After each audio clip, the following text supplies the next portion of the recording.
l'image, si vous voulez, de notre championnat, puisque ce sont les 19 championnats qui sont au rendez-vous, c'est-à-dire pour cette compétition qui concerne les joueurs évoluant dans leur propre pays. Hamid, on a vu votre réaction assez amère sur votre page. Voilà, donc pour en tout cas tirer sur cette équipe. Et là, les mêmes causes produisent les mêmes effets. Je suis triste, comme vous l'avez pu le constater. Après, quand j'entends dire que c'est notre championnat qui est en jeu, j'ai quand même un peu de doute par rapport à ça. Je pense que sur ce qu'on a vu sur le terrain, la meilleure façon de vendre notre championnat, c'est de mettre les meilleurs de notre championnat pour représenter notre championnat, représenter notre pays.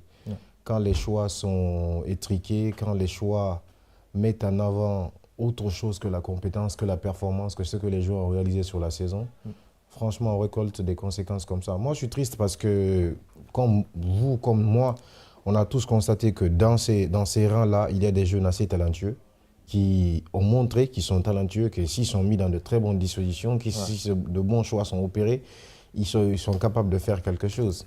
Malheureusement, certains, c'était leur première titularisation hier. D'autres, c'était la première fois qu'ils jouent vraiment dans un système assez simple, limpide à comprendre. Et l'autre regret, c'est qu'on s'est entêté en défense, après pourtant une prestation catastrophique face à l'Ouganda. L'entraîneur s'est entêté à garder les mêmes hommes. Conséquence, on a perdu. On a pris 2 buts face à une équipe sud-africaine qui n'a pas du tout joué, mais qui s'est basée sur nos failles. Qui a été très clinique. Exactement. Elle n'a pas du tout joué. Elle est allée sur nos failles défensives et elle nous a marqué 2 buts. Voilà. Conséquence, donc, au classement, l'Ouganda est en tête avec 6 points, l'Algérie 4 points, l'Afrique du Sud 4 et la Guinée se classe 4e avec 3 unités, 2 buts marqués pour 5 encaissés et le Niger en tout cas est dernier dans ce groupe C.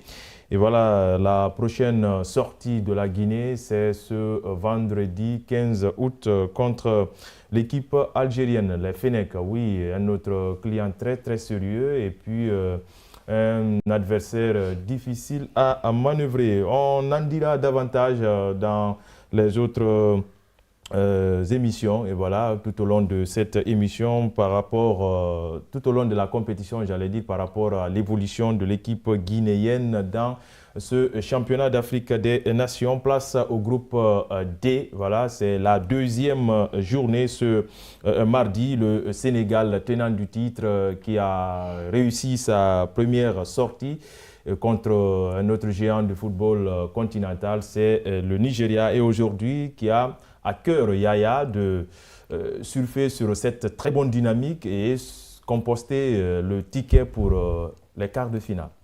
Oui, bon, le Sénégal, franchement, c'est une bonne option de qualification pour les quarts de finale. L'équipe était attendue et a honoré son statut quand même de favori, il faut le reconnaître, même si l'équipe a eu des difficultés face à l'équipe du Nigeria. Parce que la première période, il faut avouer que ça n'a pas été facile pour les Sénégalais. Donc, qui n'ont pas produit du jeu au niveau de l'entrejeu, au niveau du milieu de terrain. Le milieu était quasiment phagocyté par les Nigérians. Mais bon, vous avez vu en deuxième période, l'équipe qui est revenue avec Koité qui est le facteur X de cette équipe, le seul rescapé d'ailleurs des joueurs qui ont les champions donc du Sénégal, c'est le seul. Donc comme toujours, le Sénégal, dès qu'on brille, parce que beaucoup, ça veut dire que beaucoup de joueurs se sont exilés en Europe. Donc il n'y a eu que Koité qui a été récupéré. Et là, je pense qu'il a très bien joué. C'est lui qui est le meneur, il joue le rôle du numéro 10. Et en deuxième période, je crois qu'il s'est transcendé, il a joué son rôle correctement. Et sur le côté droit de l'attaque, Gueye, qui a été même homme du match, il a été très perspicace sur son côté, très percutant d'ailleurs. Et le but, si vous l'avez remarqué, le but est venu de ce côté-là. Donc c'est lui qui a engagé la première passe et puis Koïta est venu, il a mis le ballon dans la bonne jaune et puis Gomis était là, il a été chirurgical Et il a marqué ce but. Ça veut dire qu'il y a des équipes, il y a des caractéristiques des équipes qui ne jouent pas forcément très bien, mais qui sont très tranchants devant. Et ça, c'est extrêmement important pour une équipe. Surtout quand vous êtes en difficulté, il faut qu'il y ait des individualités qui portent l'équipe. Donc, on a vu cette équipe du Sénégal, franchement, face au Nigeria, qui a été efficace. C'est ça la réalité. Oui, Hamid, on a écouté le sélectionneur sénégalais Souleymane Diallo, qui a envoyé des collègues qui sont partis observer le match du Congo contre le Soudan. Et là, il s'est fait une idée, c'est une équipe assez compacte, le collectif est solide et puis les couloirs sont souvent utilisés par les latéraux. Bon, c'est encore une des preuves du sérieux qu'ils sont en train de faire, les Sénégalais. Je pense que ça n'a pas débuté ici. Face à la Guinée, c'était pareil. Hein. Je pense que c'est les mêmes qui faisaient la même chose. Il y a eu cette année où ils nous ont barré la route, ils sont allés, ils ont cherché le CHAN. Et pendant cette compétition aussi, vous l'avez entendu, il est allé observer l'adversaire pour étudier ses forces, ses faiblesses et sur quoi. D'ailleurs, il a déclaré ce qu'il compte mettre comme système. Maintenant, si ça marche, tant mieux. Si ça ne marche pas, on sait au moins qu'il a une vision de jeu assez claire, qu'il a envie de développer face à cette équipe du Congo. Maintenant, quand je regarde leur taille et ce que chacune d'elles a produit, ces deux équipes, je pense que le Sénégal aura un peu plus d'avantages et des pronostics pour moi. En termes de cohérence défensive qu'il dégage déjà, au Nigeria, il a rappelé le doyen, face au Nigeria, ça a été solide. Maintenant, devant, il y a cette particularité aussi pour les attaquants d'être très cliniques devant le but. Gomis, qui a marqué face au Nigeria, c'est le même qui avait marqué face à la Guinée en amical. À la Saint-Renard des surfaces qui attend ces bons ballons. Et sur les côtés, ils ont aussi quelques arguments offensifs très intéressants. On parle de Libas Kei, qui a un très bon pied gauche et qui a la capacité d'envoyer de très bons ballons dans la surface de réparation. Maintenant, face au Congo, on verra est-ce que les mêmes ingrédients vont finir par aider ces Sénégalais. Mais globalement, on peut dire qu'ils ont eu une très bonne préparation et les joueurs pratiquement sont en train d'appliquer ça. Voilà. Yaya, côté congolais, l'entraîneur aussi a fait une sortie. Il dit qu'ils ne sont pas venus pour regarder les autres. Ils vont chercher à se surpasser et surtout pour se repositionner davantage dans le groupe. Oui, cette équipe congolaise, c'est une équipe qui a du caractère. Vous avez vu un peu contre le Soudan, c'est une équipe qui a encaissé un but et jusqu'à la 86e minute, l'équipe a tenu et puis a pu égaliser et a même marqué un but qui a été refusé. Et voilà, par rapport à la consultation de la VAR. Donc je crois que c'est une équipe joueuse, cette équipe congolaise qu'on a vue contre le Soudan, à l'image de Elongo qui a marqué le but. Donc c'est une équipe qui joue avec 4 défenseurs, 2 milieux défensifs et puis 3 milieux offensifs et puis un seul attaquant. Donc c'est comme le Sénégal. Le Sénégal joue comme ça avec un seul attaquant, Gomis. Donc voilà, maintenant on va voir s'ils pourront venir à bout de cette équipe sénégalaise qui est sur le papier, disons, favorite. Le Sénégal est favori sur le papier, et d'autant plus que c'est le champion en titre. Même si ce n'est pas la même équipe qui a pris la coupe, qui est revenue à cette 8e édition, mais il y a quand même des certitudes dans cette équipe du Sénégal et qui sont capables de marquer des buts, on l'a vu, même si ils ne jouent pas très bien, ils sont capables d'être efficaces devant le but. Et ça, c'est extrêmement important pour une équipe. En tout cas, c'est l'essentiel, hein, peu importe le contenu, puisqu'on cherche des points. C'est une sorte de mini-championnat pour s'extirper des différents groupes, même si après, dans ce groupe D, ils ne sont que 4, les pays, comparativement aux 3 autres où on a 5 équipes. Et là, ça m'amène à soulever ce petit coin de voile, c'est-à-dire dans les différents groupes, les pays hôtes, les 3 pays hôtes, comme par hasard, ces 3 pays-là sont leaders dans leur groupe.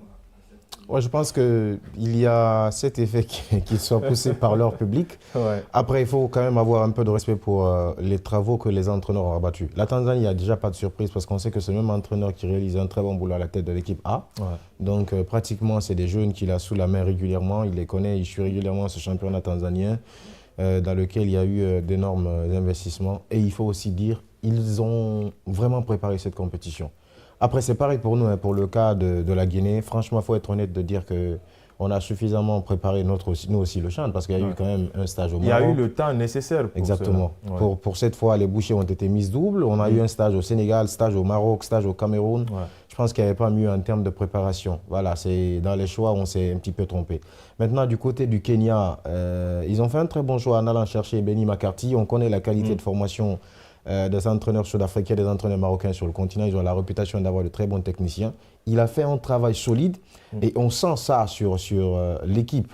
Dites-vous qu'il a eu la chance, bon, je ne sais pas si c'est une chance ou une malchance, mais il a évolué à plus de 2 reprises à 10 contre 11 dans ce CHAN-là. Ouais. Il a mis en place quand même un système qui a permis à son équipe de tenir et de rapporter des points. Je pense que ça, c'est ce qu'on appelle la patte de l'entraîneur. Et du côté de l'Ouganda aussi, ils ont lancé cette édition avec un échec. Mais tout de suite, ils se sont dit, il y a de la place, il faut se relever et relever la tête. Le public les a poussés. Finalement, c'est comme s'il y a une sorte de rivalité saine qui s'est instaurée entre ces pays organisateurs.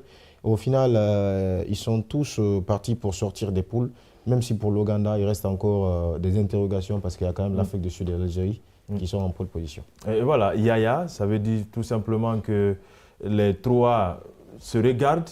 Voilà, puisque quand la Tanzanie joue par là et gagne, de l'autre côté, c'est l'Ouganda qui veut se rattraper.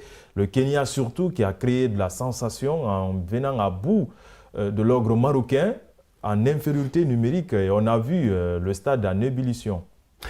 Oui, c'est pour vous dire que le football, ce n'est pas être favori sur papier, sinon le Maroc partait favori, carrément. Mais celui qui a à cœur de gagner le match, et puis il joue pour le gagner, il le gagne. C'est ce que le Kenya a prouvé.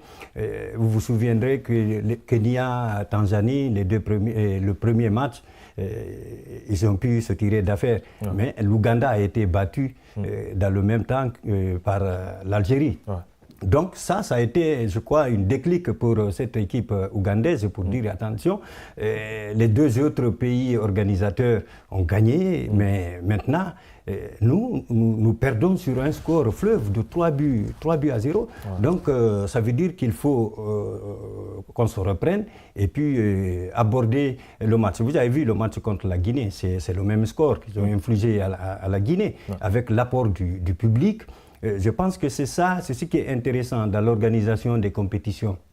Quand vous organisez les compétitions, vous êtes obligé de vous préparer conséquemment, parce que c'est vous qui organisez. Sur le plan organisationnel, il faut le noter, pour le moment, c'est une réussite parfaite. On n'a pas grand-chose à reprocher à ces 3 pays. Alors maintenant, sur le plan comptable, sur le plan du résultat aussi, voilà 3 pays qui sont en phase de se qualifier pour les quarts de finale. Donc je pense que c'est un peu le niveau des championnats aussi, hein, il faut le dire, parce que la Tanzanie, vous savez, c'est un championnat relevé. La Tanzanie fait partie des 12. Même si après, le Kenya découvre pour la première fois la compétition. Le top 12 des meilleurs championnats d'Afrique, la Tanzanie fait partie. Donc le Kenya, c'est la première, mais ça ne veut pas dire, il ne faut pas envoyer les équipes comme ça à l'abattoir. C'est des équipes qui peuvent empêcher de tourner en rond. Hein. C'est des véritables chemins de croix pour certaines équipes qu'on dit favoris. Et là, rapidement, votre pronostic pour ce premier acte entre Sénégalais et Congolais? Bon, j'ai horreur des pronostics, mais bon, je me dis que... Vous misez sur laquelle de 2 équipes? Non, moi je vois le Sénégal, hein, je vois le Sénégal, sauf surprise de la part du Congo. Ouais, je vais partir plutôt avec un cœur ouest-africain, victoire du Sénégal.